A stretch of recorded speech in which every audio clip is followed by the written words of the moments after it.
Welcome to யாவரும் கேளீர். நான் உங்க பத்ரி பேசுறேன். உலகநாயகன் கமலஹாசனை பொறுத்தவரைய திரையுலகில் நீண்ட அனுபவம் உள்ளவர், அதாவது ரிச் எக்ஸ்பீரியன்ஸ்னு சொல்லுவோம்.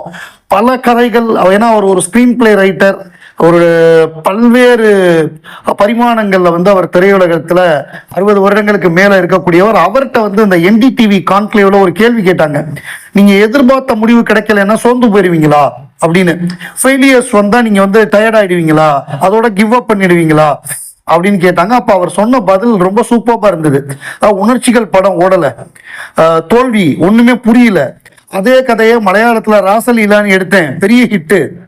திரும்ப உணர்ச்சிகள்ல என்ன பண்ணேனோ அதே 16 வயதுல பண்ணேன், ஜெயிச்சேன். அதாவது நம்ம ஒன்று பண்றோம், அது ஃபெயிலியர் ஆயிடுச்சுன்னா அதை வேறு விதமாக ட்ரை பண்ணுறது அப்படிங்கிறது தான் கமல்ஹாசன் தன்னுடைய அனுபவத்தின் மூலமாக அவர் சொல்கிறது. ஸோ ஃபெயிலியர் ஆயிடுச்சு அப்படின்னு பயப்படுறதோ கலங்குறதோ சோர்ந்து போய் உட்காடுறதோ கிடையாது. அடுத்த முயற்சியில் இதில் கற்றுக்கிட்ட பாடத்தை வச்சு அடுத்ததை பெட்டராக பண்ணுறது அப்படிங்கிற ஒரு விஷயத்த ரொம்ப அழகாக தன்னுடைய அந்த பேட்டியில் பல்வேறு கேள்விகளுக்கு பதில் சொன்னார்.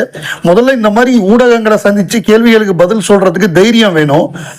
கமல்ஹாசன் தான் எனக்கு தெரிஞ்சு அதிகமான இன்டர்வியூஸ் கொடுத்திருப்பாரு. அது சினிமாவா இருக்கட்டும், பாலிடிக்ஸா இருக்கட்டும், எது சம்பந்தமா இருந்தாலும் தைரியமாக ஊடகங்களை சந்திக்கக்கூடியவர்.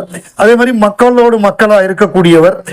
ஸோ அது அவருடைய மிகப்பெரிய பிளஸ் பாயிண்ட். அது நிறைய பேருக்கு வராது. பிரம்மானந்தம் தெலுங்கு சினிமாவில் ஒரு மாபெரும் காமெடியன் அவரு. ஸோ அவர் அவருடைய பர்த்டே, அவர் நம்ம உலகநாயகனோடு அவர் ஒரு மிக முக்கியமான காமெடி ரோல்ல நடிக்கிறதா இருந்தது. அந்த பல்ராம் நாயுடு படம் அதை எடுக்கும் பொழுது அதோட டைட்டிலேயே அவரும் கமல் சாரும் புல்லட்ல போற மாதிரி ஒரு போஸ்டர்லாம் போட்டிருந்தாங்க. அது வராம போனது நமக்கு ஒரு மைனஸ், ஒரு மிகப்பெரிய ஏமாற்றம்னு சொல்லலாம். ஸ்ருதிஹாசன் அவங்க போட்டிருந்தாங்க ஒரு பதிவு, அவருக்கு பர்த்டே விஷஸ் சொல்லி, happy birthday Mavaiya, wishing you health and happiness always sir அப்படின்னு போட்டு ஒரு பதிவு போட்டிருந்தாங்க. நல்லா இருந்தது அது, அந்த பிக்சரு. அதே மாதிரி ஸ்ருதியை பொறுத்தவரை இப்போ லேட்டஸ்டா நம்ம கௌதம் மேனனுடைய நிகழ்ச்சி அதுல அவங்க அடியே கொல்லுதே அந்த பாட்டு பாடினாங்க. அதுல கலந்துகிட்ட ஒரு மிக முக்கியமான ஆள் ஸ்ருதிஹாசனம் ஒண்ணு. கௌதம் மேனனை பொறுத்தவரை தீவிரமான கமல்ஹாசன் ரசிகர். அவருக்கு கமல் சார் நேரா வர முடியலன்னா கூட அவருடைய மகளான ஸ்ருதிஹாசன் ஒரு பாட்டும் பாடினதுங்கிறது ரொம்ப பொருத்தமான ஒரு விஷயமா இருந்தது. ஏன்னா நம்ம ரோபோ சங்கருக்கெல்லாம் கமல் சார் எவ்வளவு தூரம் மரியாதை பண்ணாரோ அதே மாதிரி நம்ம கௌதமுக்கும் அவருடைய 25 இயர்ஸ் ஆஃப் கௌதம்ல நம்ம சார்பா ஒரு சப்போர்ட்டுங்கிறது மிக முக்கியம். ஸ்னேகனுக்கு பயங்கர சப்போர்ட் பண்ணாரு அவங்க ஊருக்கே போய். அந்த மாதிரி இந்த சப்போர்ட்டை இன்னும் கமல் சாரும் அவருக்கு சப்போர்ட் பண்ணுவாரு, அவருக்கு மிக முக்கியமான தருணங்கள்ல. அப்படிங்கிறது தான் கமல் எப்பொழுதுமே அவங்க ரசிகர்களுக்காகவும் நண்பர்களுக்காகவும் எப்பொழுதுமே கூட இருப்பார். தலாய் லாமா அவருக்கு கிராமி அவார்டு கிடைச்சிருக்கு. தலாய் லாமாங்கிறது ஒரு திபேத்தியன் மத குரு. அவருக்கு என்ன, அவர் என்ன பாட்டா பாடினாரு, அவருக்கு என்ன கிராமி அவார்டு அப்படின்னு பார்த்தோம்னா, இது பாட்டு பாடினதுக்காக கிடையாது, ஸ்டோரி டெல்லிங் அண்ட் நரேஷன் அப்படிங்கிற கேட்டகரியில வரக்கூடிய ஒரு விருது. ஸோ இந்த விருது மெடிடேஷன் த ரிஃப்ளெக்ஷன்ஸ் அப்படிங்கிற அந்த ஒரு ஸ்டோரி டெல்லிங், அந்த ஆடியோ நம்ம பாட்காஸ்ட்னு சொல்றோம்ல, அந்த மாதிரி உள்ளது இதுக்கு ஒரு தனி கேட்டகரி இருக்கு கிராமி அவார்டுல. ஸ்டோரி டெல்லிங் நரேஷன் அப்படிங்கிற ஒரு கேட்டகரி அதுல அவர் வாங்கியிருக்காரு. அவரும் அம்ஜத் அலி கானுக்கும் சேர்த்து கொடுத்துருக்காங்க. அது தொடர்பாக உலகநாயகன் கமல்ஹாசன் அவர்கள் பாராட்டி இருக்காரு. Proud to see one of the world's thought leaders joining the venerable league of artists. Yes, words can add more meaning to music. அதான் அந்த வேர்ட்ஸுக்காக கொடுத்ததுனால தான் words can add more meaning to music of this world ன்னு சொல்லியிருக்காரு. Congrats கிராமி, congrats Amjad Ali Khan சகப். அவருக்கு பாராட்டு தேவையில்லை, மகிழ்வோம், வாய்மை வெல்ல வாழ்த்துவோம், சகோதரர் தலாய் ஐயனுடன் மகிழ்வை பகிர்வோம், நீட்டலும் வேண்டாம் அடித்தலும் வேண்டாம்னு ரொம்ப அழகா சொல்லியிருக்காரு. அவர் ஏற்கனவே தலாய் லாமாவை மீட் பண்ணியிருக்காரு ஒரு 7-8 வருஷத்துக்கு முன்னாடி, ஒரு தீபாவளி அன்னைக்கு மீட் பண்ணாரு. ஸோ மீட் பண்ணி அதையும் எடுத்து போட்டிருந்தாரு. 2 பேரோட கான்வர்சேஷன் நல்லா இருந்தது.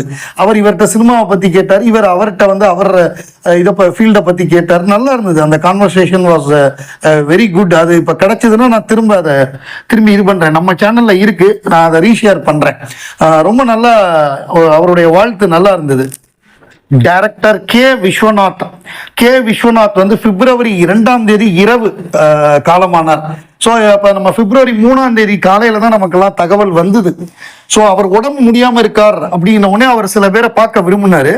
அப்படி அவர் பார்த்தது வந்து கமலஹாசனை வர சொல்லி பார்த்தாரு. ரொம்ப முடியாம உடம்பு முடியாம இருந்தார், பெட் ரிட்டனா. அப்ப வந்து கமலை வர சொல்லி அவர் பார்த்தாரு. அவருடைய படங்கள் எல்லாமே வந்து பிரமாதமா இருக்கும். One of the greatest directors ever அப்படின்னு நம்ம சொல்லலாம். அவருடைய சங்கராபரணமா இருக்கட்டும், சாகர சங்கமம், சுவாதி முத்தியம், அந்த மாதிரி ஏராளமான படங்கள், பல வெற்றி படங்கள் கொடுத்துருக்காரு. அதாவது கிளாசிக்காவும் எடுக்க முடியும், அவார்டு வாங்க முடியும், வசூல் சாதனையும் பண்ண முடியுங்கிறத வந்து ப்ரூவ் பண்ணவர் அவர். அதுவும் சலங்கை ஓடி, அதாவது சாகர சங்கமம்லாம் எவ்வளவு பெரிய ரெக்கார்டு. சவுத் இந்தியாவில் 1000 நாள் கிட்ட ஓடி மிகப்பெரிய ரெக்கார்டு அது. எல்லா லாங்குவேஜ்லையும், அதுவும் பெங்களூர்லாம் தமிழ்ல ஒரு பக்கம் ஓடிட்டு இருக்கும், தெலுங்குல ஒரு பக்கம் ஓடிட்டு இருக்கும். ஒரே நேரத்தில் எல்லாமே 100 நாள் ஓடும். அந்த மாதிரி படம் சாகர சங்கமம். அந்த படம் வந்து பல இன்டர்நேஷனல் ஃபிலிம் ஃபெஸ்டிவல் அந்த படம்லாம் போடப்பட்ட படம். அந்த படத்துல வந்து ஒரு மெசேஜ், மிக முக்கியமான மெசேஜ் என்னன்னா, அந்த படத்துல வந்து ஒரு கலைக்கு வந்து எப்பொழுதுமே முடிவு கிடையாது. There is no end for any art அப்படின்னு தான் முடிச்சிருப்பாரு. அதாவது கமலஹாசன் ஒரு மாபெரும் நடன கலைஞன். அவன் காதல் தோல்வியினால குடிகாரனா மாறுறான். குடிகாரனா மாறி அவன் லைஃப்ல ஒரு காலகட்டத்தில் திருப்பி பழைய காதலியை பார்க்கறான். அவளோட பொண்ணுக்கு வந்து தன்னுடைய நடனத்தை கற்றுக் கொடுக்குறான் குருநாதரா. அவன் மறைஞ்சாலும் அதுக்கடுத்து அவனுடைய மாணவி மூலமாக அந்த கலை வந்து கண்டினியூ ஆகுது. அப்பதான் படம் முடிகிறப்ப அந்த எண்டுன்னு போடுவாங்க. எண்டுன்னு போட்டுட்டு மேல பார்த்தா there is no end for any art னு போட்டு ஒரு மெசேஜை சொல்லியிருப்பாரு விஸ்வநாத். கமலஹாசன் அவர்களிடமிருந்து அவர் வாங்கின மாதிரி நடிப்பு பாலச்சந்தரும் அவரும் வாங்கின மாதிரி வேற யாரும் அப்படி வாங்க முடியாது. அவருடைய முழு திறமையும் வெளியில கொண்டு வர்ற மாதிரி அந்த மாதிரி காட்சியை வைப்பாரு.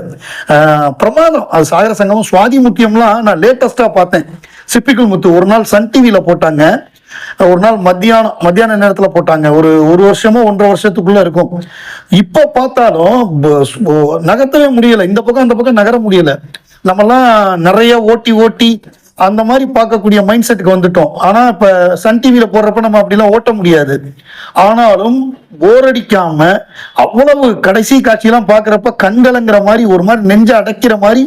இப்ப பாக்குறப்ப அந்த படம் நான் படம் வந்தப்பவே பார்த்துட்டேன். ஆனா அது இப்ப 2025 ஆமா 25ல தான் பார்த்தேன்னு நினைக்கிறேன். ஆமா 25ல அது பார்க்கும் பொழுதும் நமக்கு அப்படியே அந்த உணர்வு இருக்கு. அந்த நடிப்பு பிரமாதமா இருக்கு. இன்னைக்கும் ரெலவெண்டா இருக்கு. சில படங்கள்லாம் நம்ம காலம் கடந்து பார்க்கிறப்ப அது கிரிஞ்சா இருக்கும். பட் இந்த நடிப்பெல்லாம் சான்ஸே கிடையாது. கமலஹாசன் வந்து ரொம்ப அட்வான்ஸா தன்னுடைய நடிப்பை கொடுத்துருக்காரு.